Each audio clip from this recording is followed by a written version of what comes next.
Well, thank you all for joining us today. We're very happy to see you joining us, and hopefully more will join us as well.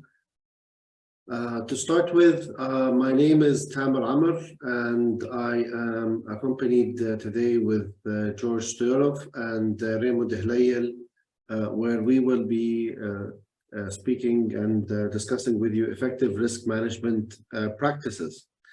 So a little bit about me.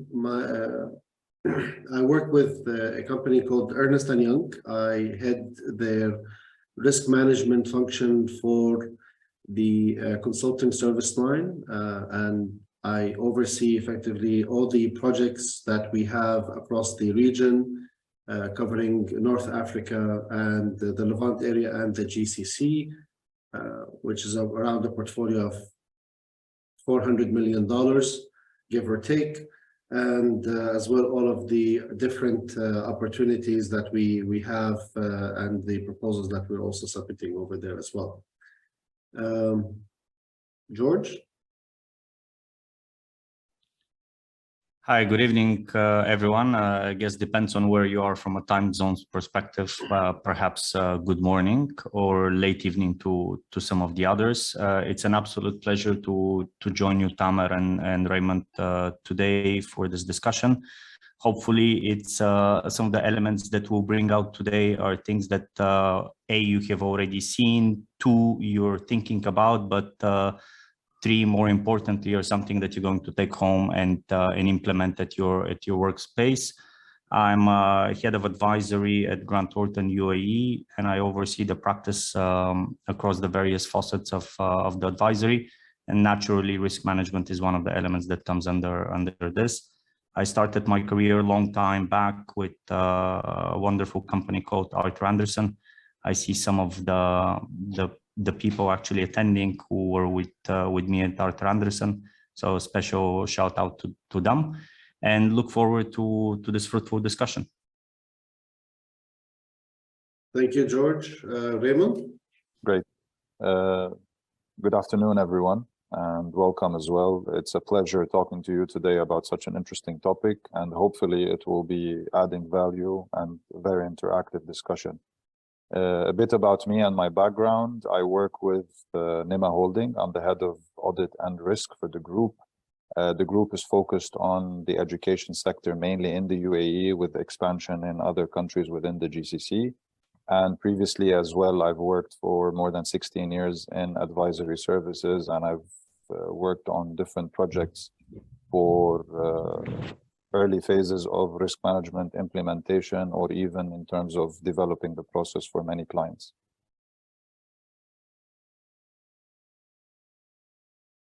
Thank you, Raymond, and thank you, George. And again, thank you all for joining us. And I think George raised a good point. Could be good morning or late afternoon or late evening or early evening for all of you. And thank you very much for giving us your time. So I wanted to first start with just covering what we will be providing today. We will speak first off of the perceptions for the top 10 risks in 2023, and how is that also going to be reflective, or what is the perception going forward 10 years in advance. And then we will be covering some of the challenges that we have noticed in implementing risk management in organizations, and what are some of the practical solutions that can be provided during those to address those challenges. We will provide some actual cases of risk management failures, and we do have a tidbit of advice from ChatGPT as well on how to make risk management more engaging, and then we will summarize with the lessons learned from these risk management practices. And we will allow some time at the end of the presentation for questions and answers. However, during that period of time, you could also you could definitely share your questions on the chat as well. And we will be providing you with a feedback link so that you could provide feedback on the presentation as we go along. Okay, so, all right. First off, I wanted to, before we get into the top 10 risks that are available in or are perceived to be the top 10 risks in 2023, I wanted to mention something which a lot of people, or some people actually, forget about, or sometimes don't pay attention to, which is there are various organizations that are effectively doing risk management rating. Some of them specialize in specific sectors, such as Fitch, S&P, and Moody's for financial services, Gartner in terms of information technology. Of course, you have the World Economic Forum or the Economist Intelligence Unit for macroeconomics, and of course, Institute of Risk Management and Risk.net for operational risk. That doesn't mean that those are the only ones available there. There are others. Those are the most prominent. There is Marsh McLennan as well for insurance.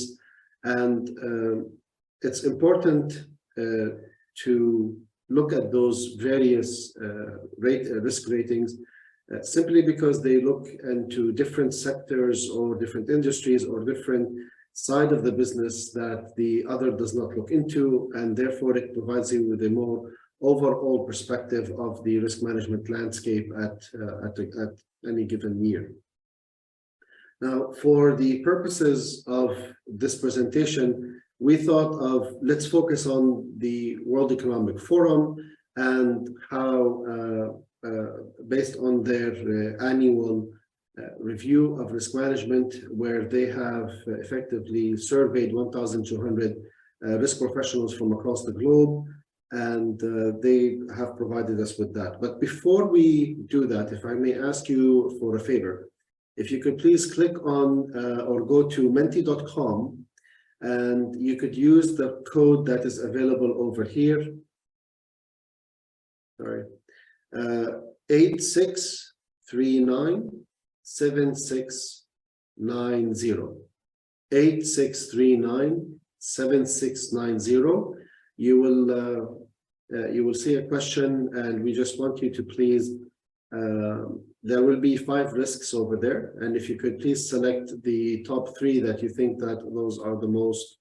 Those are the top 3 risks over there. Apologies, Tamer.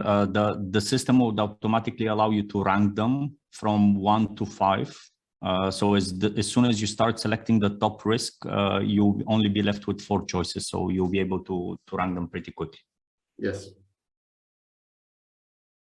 And we will be presenting those in a moment, but we'll give you a few minutes to do that.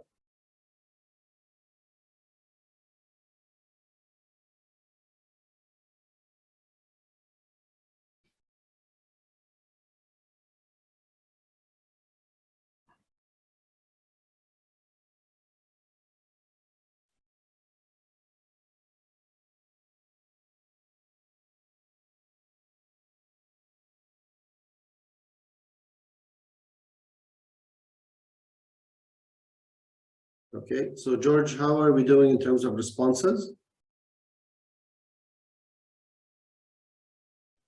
We have, I think, 7 completed at the moment, 8. Okay. And you can see already 10. I think people are taking the time to obviously do it quite well. So Tamer, if you allow me to share the screen, and then we'll start seeing the activity. Okay. Of how things are progressing and the changes in terms of, hopefully everyone can see. We have 12 people who have already completed, I think 13, and you can see everything's dynamic and it's being changed depending on all the new entrants.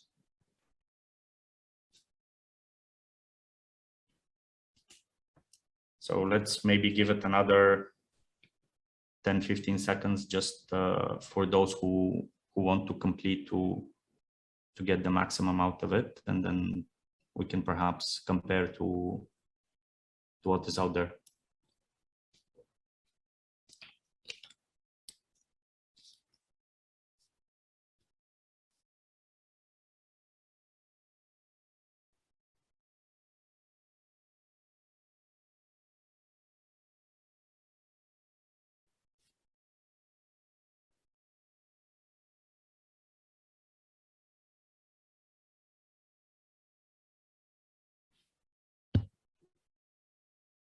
Okay, so I think, George, we can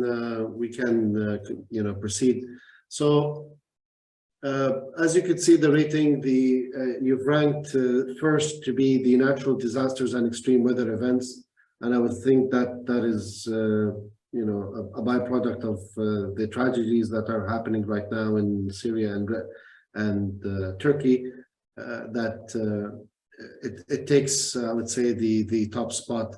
And of course, we are no foreigners effectively to the risks that are being created right now with the in the war happening at the Ukraine, or the invasion at Ukraine. And I don't think we can escape the news right now for talking about the cost of living and the inflation and what the various central banks are basically doing to avoid that. Now, failure to mitigate climate change and erosion of social cohesion and social polarization, those take the fourth and the fifth step. So let's take a look right now and see what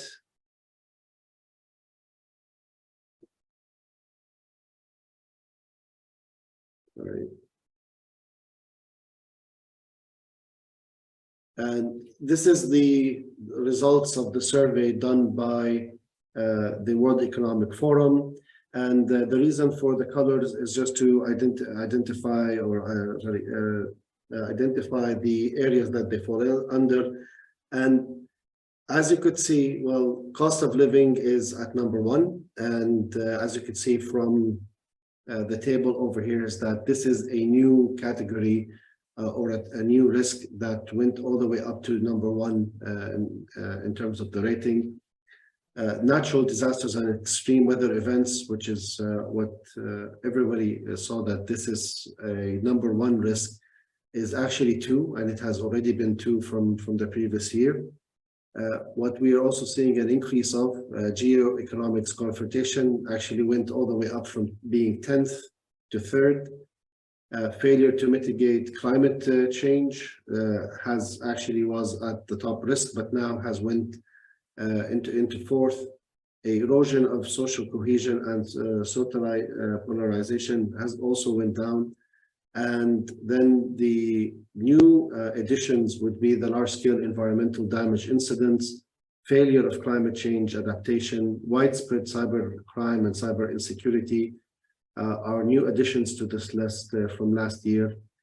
Natural resource crises has also went down, and then large-scale involuntary migration is new.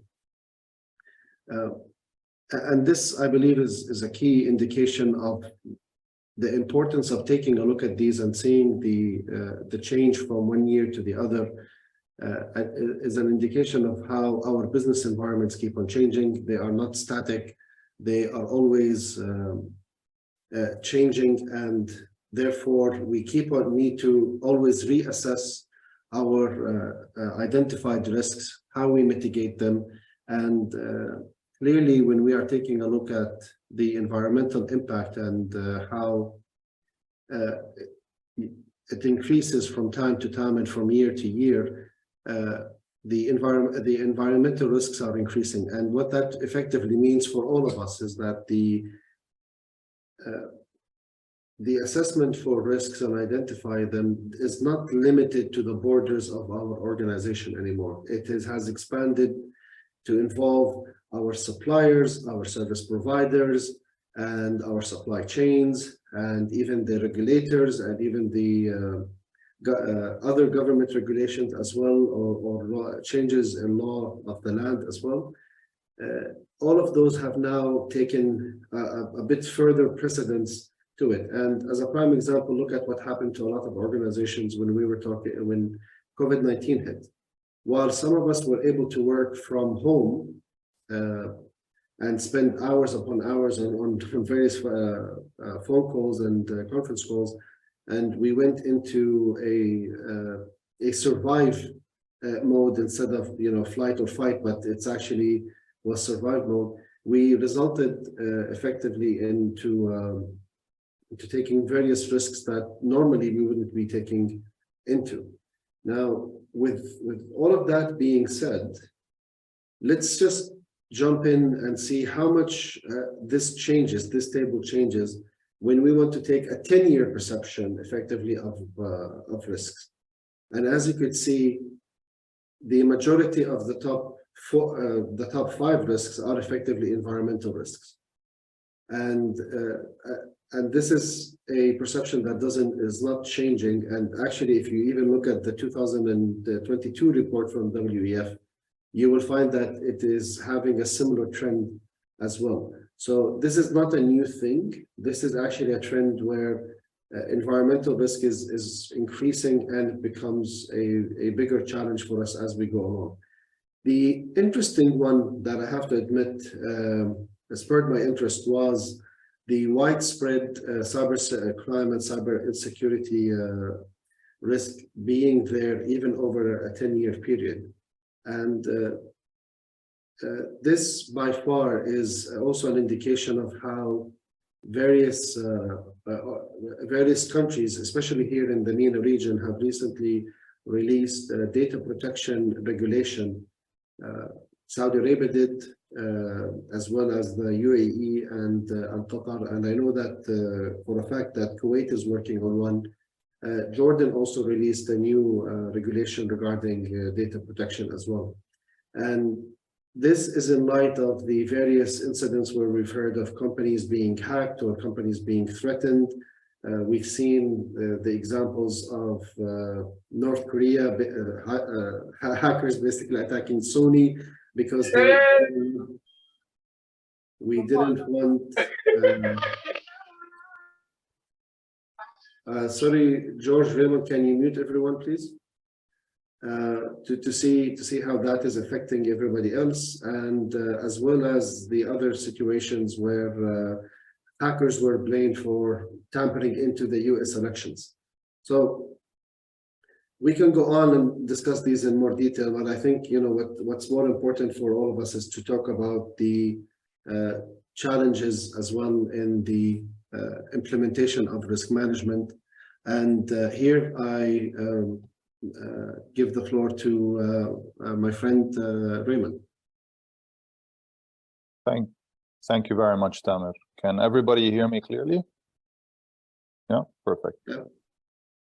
Great. So before we start discussing the challenges, what we've done here is we've listed what we believe are some of the key challenges to the establishment of an effective and robust risk management function within an organization. But before we do that, let's just take a step upward to get a more holistic view on what has been happening in the recent past, adding on to what Tamer just mentioned. So in the last couple of years have been an eye-opener for organizations and for governments alike, because a lot has happened, whether it was the COVID-19 pandemic or the latest geopolitical issues in Europe or across the globe, the economic sanctions that have been imposed on certain countries. All of these things have caused extensive disruptions to day-to-day operations and to supply chains. And for the first time, what has been happening, governments are being challenged to think of new ways and to look for new sources for goods and material to maintain operations in their economies and to keep on feeding their people.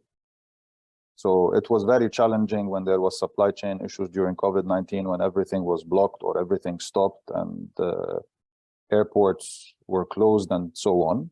All of this had a major impact. Some governments that were basically importing a lot of goods had to think of other ways to maintain this supply chain.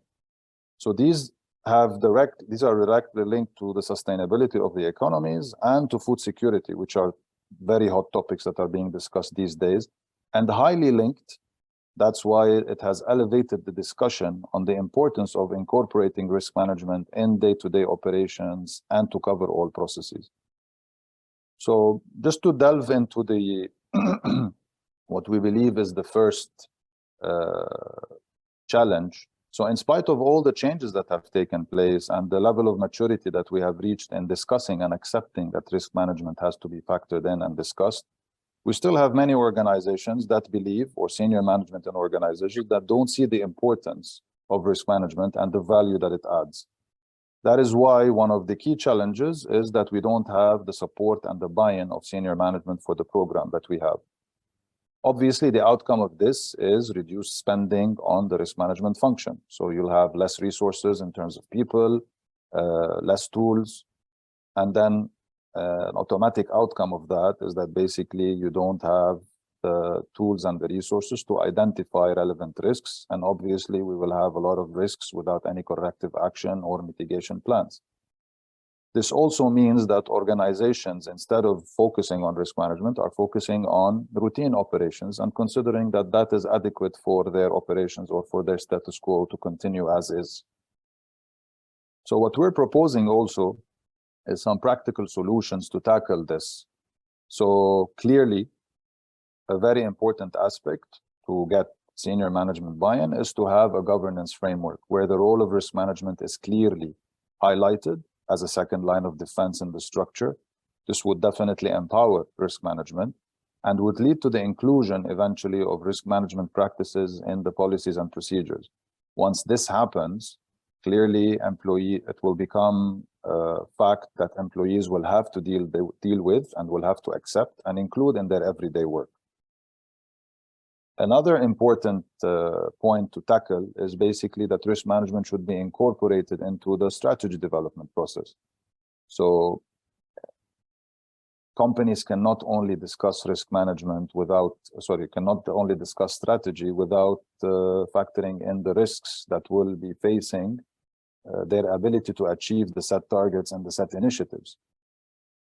As such, whenever they are planning for any strategy sessions and so on, there should be a clear and transparent discussions on what will be the risks that will be facing or hindering the ability of the organization to achieve those targets. Another very important aspect to engage senior management and get their interest is the creation of dashboards to communicate real-time information on what is happening on the risk front.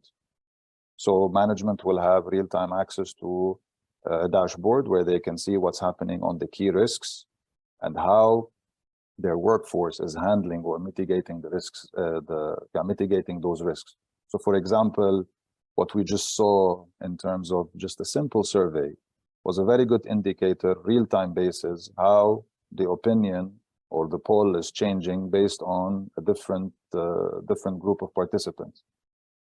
And finally, it's very important to agree with all stakeholders on the risk management terminology. So there is a clear risk dialect across the whole organization, and then obviously it's clear what needs to be done and what needs to be achieved. So risk management should not be a good to have function. Just let's say, for example, an organization or senior management has some excess funds and decide, okay, you know what, let's go on this adventure and try to put some money in risk management and see how it goes. There should be solid buy-in and support for the function and believing that it will add some value. Moving on to the next challenge. Please, Tamer. Yeah, sorry, go ahead. Thank you. Yeah. So moving on to the next challenge, this is very much linked to the first one, but the first one obviously is at a very high level. The second one is when it cascades into middle management and the rest of the workforce. This is when the whole organization believes that this is a compliance exercise that you need to do. It's more of a tick in the box exercise and it's time consuming and boring and they don't see any value addition in it. So risk management activities are more of mundane tasks that hinder your ability to perform your day-to-day tasks. So again, it's more of a hindrance than value adding. And that's how the perception becomes more that risk management is a cost center. Clearly, this would lead to reduced investment in risk management function. clearly reduced investment in risk management tools and so on. So again, adding to what we mentioned earlier with Tamer, during the pandemic, what companies did is they were in survival mode, and their main requirement was basically cost optimization and maintaining revenue, just a survival mode for the organization. So what happened is that there was a lot of shift of resources from risk management and other support functions to those very important key functions that management believed would help in the survival of the organization. And that's why the outcome was that many organizations were exposed to a very high number of cyber and malware attacks during that period. I mean, the spike was tremendous. So that's why management obviously, in this case, management is not able to see what is the value addition. So we're investing funds in a certain function, but we're not able to see what is the value addition or the return on our investment. So all of these costs in terms of tools or resources, what kind of return are we getting from that? Clearly, management does not see that. And obviously, it would lead to reduced spending on risk management systems. When that happens, the process becomes more time consuming, and then there will be a lot of loopholes in the process, and we're not able to identify risks, and management would not be informed about whatever is happening. This could also expose the export organization to hefty fines in case they get caught by any regulator that catches them overriding certain controls. A very good example on this, a bit back in time, is ConocoPhillips. It's an oil and gas company that was fined £3 million back in 2016 for some violation that they did in 2012. And to their luck, the violation was something that was just caught, but it didn't lead into a disaster. If it had led into the disaster, obviously it would have happened. I mean, something like the British petrol case would have happened. But to their luck, none of this happened, and it was just stopped at a fine by the regulator. But still, if they get caught doing these things, obviously the regulator will fine them. And that's why it's important that risk management is included in the different planning and budgeting processes and the discussions, because it's very important when we're doing this process at the end of the year or the beginning of the year or on a quarterly basis, we have a very transparent discussion with the risk management team on what needs to be done, how much funds will be needed, and then accordingly decide whether we want to do these things or not, or you are aware what needs to be done, yet you decide not to go down that route. That's a different story. So that's why it's important that risks are qualified and quantified wherever possible. And by qualified, we mean that we prioritize them as much as possible. And accordingly, once we prioritize them, then we can invest resources and time in creating success stories. And if we create success stories, then this can be highlighted to management, and then this will lead to getting better support and buy-in from them. So that's why these things should be highlighted to whole of management, and again, back to senior management in terms of our first challenge, which would definitely help us in changing the perception of the risk management function from a cost center into a value creating center. So if management sees that risk management is helping in streamlining a process, making it more efficient, or let's say has been helping or has helped in evading some fine because they identified something wrong in the control, then that's very important that these things are highlighted. Obviously, they will lead into reduced costs, maybe improved revenues, better efficiencies, which will definitely impact the bottom line. And in turn, the image of the risk management function will improve. So moving on to our next challenge. Yeah, and I think for this one, George, can I ask you to cover the following?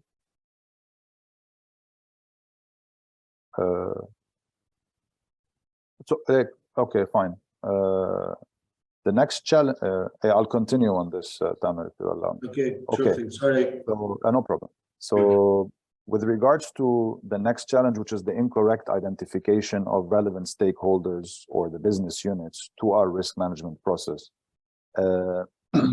I'm sure many of you have experienced this in their day-to-day operations and in their projects, where let's say after the beginning of the project or halfway through the project, suddenly we discover that there has been another stakeholder with another set of requirements that wasn't incorporated into our project plan. surprise, surprise, obviously what happens in that case, we have to revise the whole plan, extend timelines, and in that case, it has a financial impact maybe on the profitability of the project. So a major outcome of this improper mapping or improper identification of relevant stakeholders is that there will be improper coordination with most of these stakeholders. So obviously risks will not be identified properly, and which means management is not aware and will fail to mitigate and manage those risks properly. This would lead to increased exposure to risk. So to tackle this challenge, risk management should ensure that proper stakeholder mapping is being done on a periodic basis to identify any, or to evade the risk of having any sudden emergence of new stakeholders. So whenever there's a change in the organization, an obvious change, it's recommended that we perform some sort of a mapping to make sure that these functions, these processes, these business units are factored into the process. Moreover, risk management should reassess the respective functions on an annual basis. It happens on many occasions that there are some risks that are missed, let's say, in a previous cycle. So whenever there is a more continuous periodic update, emerging risks will be caught and will be mapped properly and then obviously discussed and mitigation plans set in place. So I'll hand over to George for the remaining, for the coming risks. Thank you, Raymond. So moving on to the next couple of challenges that we see in the implementation of risk management and getting an effective risk management across. One of them is a true fundamental and is about the maturity of the risk culture. I think this is what normally everyone talks about and says, you know, it's easier said than done. Well, this is really the case. It's easier said than done. Risk culture is not something that you wake up one day and you decide that you're going to implement. It takes quite a sturdy approach, starting from the top. And I think everyone always hears this element of tone from the top. But what does this actually mean? It actually means having a seat of risk management on the strategy committee, actually integrating strategy committee and ensuring that everyone knows that risk management is a key function into that process. That has to go and start from the top, as we said, from the board of directors. And then therefore, the easiest way to look at this is to see how many people from the heads of risk management or the chief risk officers, depending on your organization and the title that you have, how many of them report into board level committees, and how many report into CEOs, how many report into CFOs, or how far down the pegging order they are. That speaks volumes about the risk culture of an organization. If the risk management is not elevated at a practical point at the very top, it's just not going to work. So the terminology that's being used across the relevant stakeholders means that we need to identify risk management as the most relevant stakeholder, and we need to use that. I think it's also very important to benchmark against what other leading industry organizations are doing. If you're in financial services, that's plenty easy. The regulators are also setting up a very specific regulations and requirements in terms of where things should be. Things get a little bit more dicey when it comes down to non-regulated industries. And of course, everyone jumps in to say what is the best practice or what is the leading practice. The reality is that these are things that are being developed as people and organizations move along and progress on this. But it's very important that you regularly do that benchmark and look at where you are and how far away you are from the curve in order to move forward. Transparency of the risk management information, including the risk appetite for an organization, is a key ingredient in inculcating this risk culture and the right risk culture across the board. So that becomes part of the risk management awareness program that each of the organizations has to embed. At a later stage, we'll talk about AI and some of the systems and etc. I saw that actually some of you guys have already moved to the next question on the Menti and have answered there. So thank you very much for that. We'll come across on that, but at a later stage. So Tamer, if we just move to the next one, which I think is coming towards the system related part. So a very common element that we see from challenges is lack of a system. And again, this is not talking about we need to have a dedicated system for risk management. Sure, if you're a bank and you're looking at monitoring some of the key risks across the organization, and you have a system that's sitting on top and sifting through the data, phenomenal. But imagine that you're not. Imagine that you're a smaller organization, mid-sized organization that actually is looking at across the board systems. So you need to actually understand what the rest of the organization has. Does the compliance department have any system? Does the internal audit or shop within the organization have a system? Can you integrate any of them, and how much you can leverage on the notion? The concepts of governance, risk and compliance and GRC related systems is not new. It's actually quite old. However, now the improvements in the technologies are allowing us to start implementing these at much lower cost, and therefore ability to monitor this and to ensure that all of this is in a live platform. And most critically, as my colleague Raymond said, we need to understand how can we make this relevant to the board, to the senior leadership team in the form of live dashboards, because whatever gets measured gets monitored, and whatever gets monitored gets managed. And that ultimately is the success of risk management. I think now I'll pass on to Tamer to wrap up the remaining couple of challenges before we move to the next sections. Thank you, George. And this one is a favorite of mine because I actually lived through this as well. So as I've mentioned earlier, I am leading the risk management function for the consulting service line. And when I first started, I was a one-man army. And then we basically managed to grow the team and now have a sufficiently funded, sufficiently staffed team that specializes in risk management from the various angles that we are running our business in. So it's very dear to my heart, and I think that's why I asked the guys, is like, leave this to me. I think the impact is very clear when you don't have the right team. You won't be able to cover as much risk, whether it is in the assessment, identifications, or whether it is in the management of it, or checking that actually the people are doing what they're supposed to be doing. As well as it becomes diluted what and where and who should be doing what when it comes to risk management and the mitigation of these elements. Now,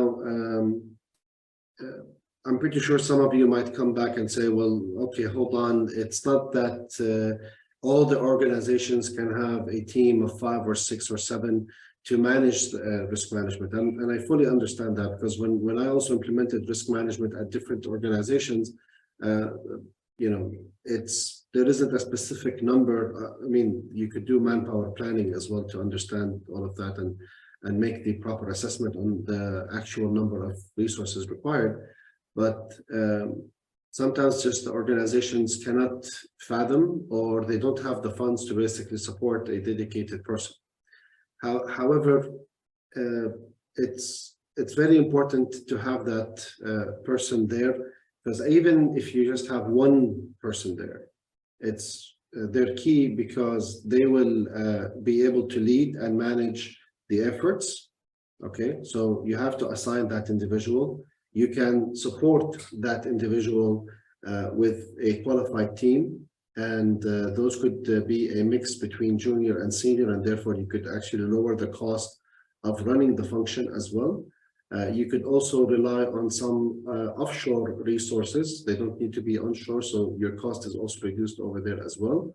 And this, to me, is also an extremely important point, which is nominate the risk champions in all the key business units and use those effectively as your arms and legs in the different places.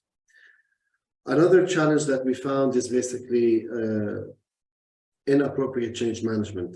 Now, you've heard all of the challenges that we have, and even if you address each and every one of them and implement all of these practical solutions, the biggest challenge that you have is change management. And if you don't do it properly, you will have an organization that doesn't really have the culture, the risk-aware culture built into the organization, and you might not get really the benefits that you wanted from the risk management function. And that's why we again look into incorporating risk management champions whenever we are implementing risk management, and as well as incorporating risk management KPIs into the balanced scorecards within the performance management process for the various individuals as well, and continue with building that awareness among the various business units and stakeholders that you have. One thing over here, and this is I'm really passionate about as well, because I've had this challenge at a couple of organizations when we were implementing risk management for them, is there were some really big opposition to some of the changes that we were implementing, and we've managed to turn those individuals around and show them the value of risk management, and they actually became the most vocal supporters of our efforts, and they're the ones who actually almost led the bandwagon of change within the organization. Now, with those challenges being mentioned, I would turn the table back to Ray to talk to us about some of the actual cases of risk management failures. Thank you, Tamer. So we picked this case, the case of FTX, obviously, hot topic of cryptocurrency, and obviously its failure was a very hot topic for discussion. And it just happened very recently, a couple of months ago. So that's why we thought it's very relevant and important to talk about it. And again, it created some sort of a chain reaction in the cryptocurrency trading landscape, where again, after FTX failed, BlockFi, which was another entity that had also invested in FTX, also filed for bankruptcy a couple of weeks later. So what does this tell us? There was a lot of loopholes. Management, going back to the challenges that we discussed, the management of this company did not give any importance to risk management, did not give any importance to controls. And I will be quoting what some of the people who are currently involved in the liquidation of the entity, or some other people who have seen whatever happened and got a better understanding what they have said. So for example, the CEO of FTX himself said he acknowledged massive failure of oversight and risk management. Obviously, because everything was centralized with him and he was very happy about it. And then he was transferring funds to his private company. And he commingled funds between the clients. I mean, he commingled his funds with the client's funds. And then eventually when things went south, he tried to transfer funds to his own account. And then very interestingly enough, George mentioned that he comes from Anderson, so do I. So the collapse that happened during that financial crisis back in the early 2000s was because of a very famous company, which is Enron. And the same person who worked on the liquidation and working on repaying some of the debt that Enron had is currently working on the liquidation of FTX. And what he has said is that what he has seen is such a complete failure of corporate controls. So what does this tell us? It tells us a lot about these newly unregulated organizations where there's total disregard for any types of risks, whether it's cybersecurity, data privacy that we mentioned earlier is becoming a very important regulation, credit, liquidity, all of these things were not taken into consideration. And obviously, at the earliest stress, the organization will fail. So what does this do to the whole industry? Obviously, clients and their customers and the account holders will not trust the industry going forward, and this will reduce any funds flowing into it. Even the firms auditing these organizations have now decided they don't want to audit these firms in spite of the maybe very high fees that are being paid. And then the exchange platforms, such as Binance, which was an investor in FTX and was considering even buying an additional stake, but exited in the last minute to their luck. They're in very hot water these days because what's happening, whether it's regulators or even customers, they're worried. They want to know more information. And that's why transparency and a clear discussion on risk management is very important. And now that customers are aware of these things, they will obviously want more information and they want to see this being reported in a clear way. So in summary, the main reason behind these failures, as I mentioned earlier, it's lack of management's belief in the importance of having controls and the lack of risk management practices. And what has been happening recently, there has been a lot of regulatory bodies that are communicating with, let's say, I believe they're communicating with the Congress right now, so that they set certain controls to help managing these organizations or these industries that are not regulated. Because let's say if it's a listed company, then it's regulated by a certain regulator like the SEC and so on, which up to a certain extent would be mature. But what about these unregulated organizations that manage huge amounts of money? I believe FTX was managing something around, billions of dollars with around 1.2 million customers. So what's happening is that these organizations, in spite of the fact that they are functioning separately, whenever they fail, they are impacting millions of people. Next is something a bit interesting as well on ChatGPT. So I'll hand over to George. Thank you very much, Ray. And again, if as I recognized already, some of you are already have gone to Menti, but if you can go to menti.com and use the same code, we have a separate question at the moment. So use the code 86397690 to participate in the survey. There is only one question, and it's do you use AI or any form of AI to solve work-related problems? So very easy to answer, very easy to jump in there. I think we have already 11 people who've voted on this. Arjun, the code is 86397690. Here you go. 6397690.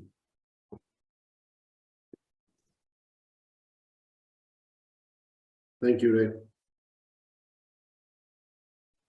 All right, as we're waiting for this, and I'll share the results from the survey. And of course, it's a very binary survey in terms of yes or no. But I think the whole point of this was to see how many of you have started thinking of utilizing some sort of AI into any of the areas and any of the ways that you can do work-related problem solving and anything that actually is of relevance to your business. So we try to actually figure out, is the current AI any good when it comes down to risk management, and can it actually give you a good advice when it comes down to that? So what you're seeing in front of you is ChatGPT's vision of what risk management form can be in a more engaging organization from risk management angle.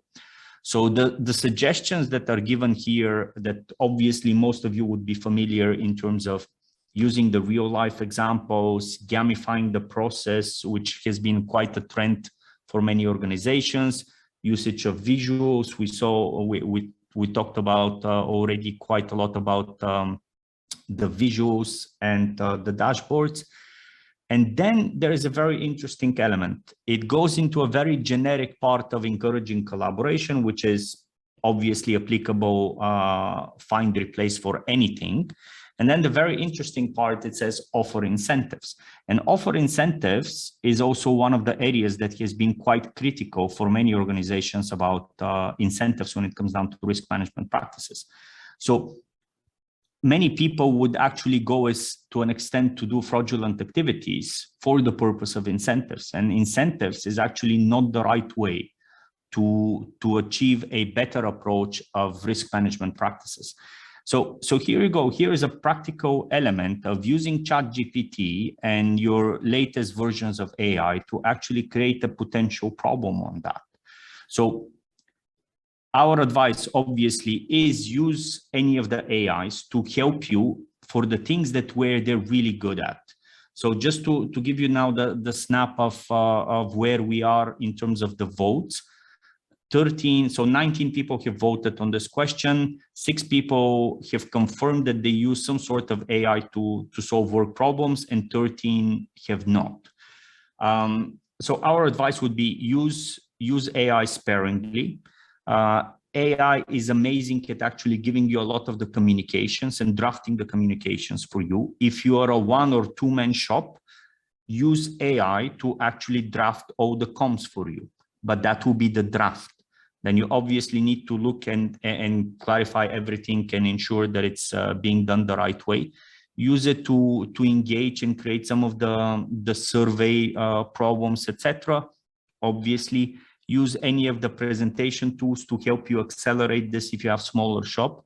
But at the end of the day, there will be a next level readiness when the more advanced platforms will come using AI that would actually be extremely helpful into your practice. But at this moment, our advice is use it sparingly. Tamer, over to you. Thank you, George. Thank you for the great insights. And to close it off, I just wanted to give you a summary of what we've discussed today. And we believe that those are important lessons from the various experiences that we had with implementing risk management across various organizations in our careers. Agreeing on the risk management terminology, what is consequence, what is impact, what is tolerance, what is appetite. You will be shocked to see how many people don't agree on these terminologies and what they mean. It's very key to success of the risk management program. Embedding it into the strategy and the planning processes is fundamental as well, because that's where it starts, and then you can propagate it down the multiple levels of the organization. Mandating the governance, risk management and the governance procedures in operations and planning as well is very important. And I cannot stress this enough. Training and awareness is not a one-time event. It's not a once annual event or an awareness session that happens. It's an ongoing effort that needs to happen. Just think about how many people leave and join your organization throughout the year. So anybody who left takes that knowledge with them. Anybody who joins needs to have that knowledge updated for them.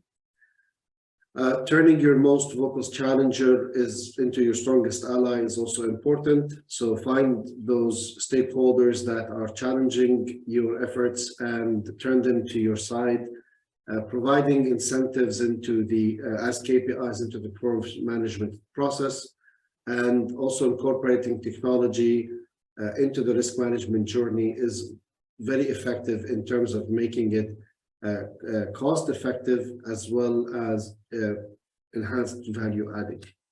So with that, we finish our parts that we wanted to cover with you, and we want to leave you time for questions. I see that a question from, how do you use AI to draft your communications? Well, guys, if you don't mind, I answered that one. Currently, I haven't gotten into using AI into drafting communications. I developed them myself. I feel that I have that strong connection with the various around the 700 people that I work with, and therefore I developed them myself. But it is an area that I'm looking into to see how we could improve upon that. There is another question. Sorry, Tamer, while you're reading the other question, just allow me to add on this. So if you want to use AI to draft comms, the easiest way is go to ChatGPT. If you have an account, fantastic. If you don't have an account, feel free to create one. And then as soon as you do that, you can actually ask ChatGPT to draft the communication. And you can decide, and the whole point here is how critical and how good your questions are to ChatGPT. So you can ask, help me write introductory or awareness session communication for risk management, re-emphasizing the usage of KRIs, identifying new risks, tolerance level, etc. ChatGPT would actually write this for you, but as we said, use it sparingly because not everything that comes out from there is 100% kosher, as they say. As well, there is other AI tools and AI tools, other AI tools, and I can, if you can ping me on LinkedIn, and I can share with you some of the ones that I'm aware of. Maybe not particularly for communications, but some of the AI tools that I've used here and there that could help you with communications or other efforts as well. There is a question regarding what are organizations doing differently or more. Sorry, let me repeat the question. Just reflecting on the top risks, specifically natural disasters, what are organizations doing differently or more or less of to address this risk?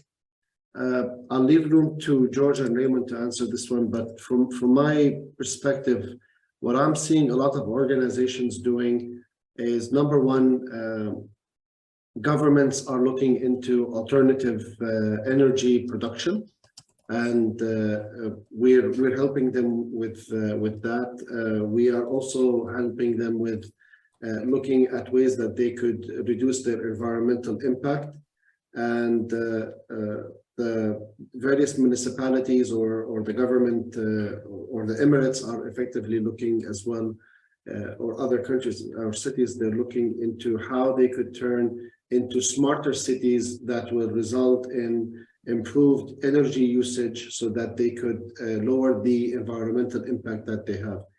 Even some of the work that we've done with a few airlines is that how they could help in reducing their environmental impact and the usage of plastics and etc. Now, this is the angle that I have covered, but George or Raymond, if you have any points. Sure. Yeah, I'd like to add to that with regards to natural disasters. Obviously, organizations for the longest time, we've been having discussions on how to perform a business impact analysis, a disaster recovery plan, business continuity plan. So this is at an organizational level.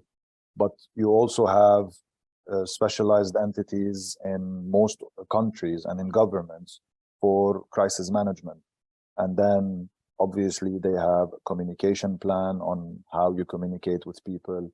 What organizations are doing differently these days, on the back of what's been happening with regards to either geopolitical issues or natural disasters, pretty much aligned in terms of the damage in many occasions.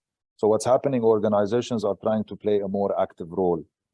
What do you do differently to pay back to the community? How do you help the community do something different in your community than just try to make profit from that? So being a socially responsible organization. But in terms of your operations, definitely you need to have plans on how to continue and how to have IT systems in place or your operational systems continuing in case of a disaster or in case of a war breaking up. I hope that answers your question. I'll just throw in my 2 cents in this very quickly. I think the most critical part is, once upon a time, if you're an organization and you're thinking about opening a new office, you would almost never consider natural disaster as a some sort of an assessment criteria for the place where you're opening. Now it's a de facto factor into this. And that also goes into the entire part of, am I putting my IT stack there? What is the impact of this? So it really, organizations are changing the way that they're envisioning physical and the digital part and the integration of this. So I guess I'll stop here. I think there were... Okay. Well, we are out of time, but the 3 of us are available on LinkedIn. If you have any additional questions, you are more than welcome to reach out to us there, as well as the recording of and the slides are going to be shared by IRM via email to all of those that have registered. I've shared with you a link to provide feedback on this session. We would really love to hear back from you on what was good and what wasn't and how we can improve. And at the same time, You will have that link as well via email. And thank you very much for your time. We really appreciate it. There is one question. I think maybe we can answer this one. I think there's the one that for reducing climate change, UAE organization. So the COP28 will be later this year in the UAE. And actually, the government is working very hard on ensuring that this is very successful in getting a number of climate change reduction policies and agreements with countries. So you can follow on LinkedIn. There is the UAE climate change, I think. And we have an appointed, I think, Dr. Trying to remember, was it Dr. There's a Khaled? person dedicated for this role. Very specifically, and happy if you need it, I can ping you the right name as well. And just to add to that, as Tamer mentioned, so for example, aviation companies are trying to look into biofuel and testing flights. When it comes to power and utilities companies, they're looking at alternative energy sources like solar parks and nuclear energy, which is obviously less damaging to the environment. So definitely the country has a lot of initiatives and targets to reach what's it called, zero emission. Yeah. Okay. Thank you all for your time. Really appreciate it, and for staying with us a little bit longer. Have a great evening or a great afternoon or good morning, and thank you very much for your time. Take care. Thank you. Thank you. Good day. Bye-bye.